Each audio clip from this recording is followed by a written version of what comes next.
Okay, Monday was a little nerve-wracking. I learned that my idea is not as clear to other people as it is to me. I thought it went good overall. Some of the feedback was negative, of course, because I'm not super innovative, but some of it was really good and gave me great advice and things to work on.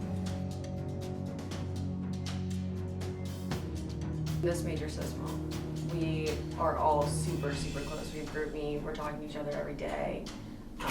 But I mean, I had Klaus and Rachel and IKEA watching me, and then I would sit down and watch them, and like me and Kylie, we went back and forth, and we'd mess up and we'd kind of be like, hey, like slow down, or you sound nervous, we help each other. It's really supportive. Everyone was talking about their chances of failure and success.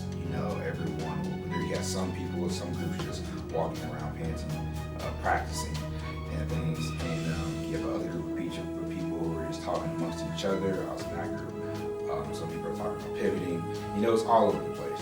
On Monday was the worst thing I've ever done. It was so stressful, but I think it's gonna be like so small compared to E-Day. Like I don't even know what's coming. It's just right now that was the biggest thing I've done.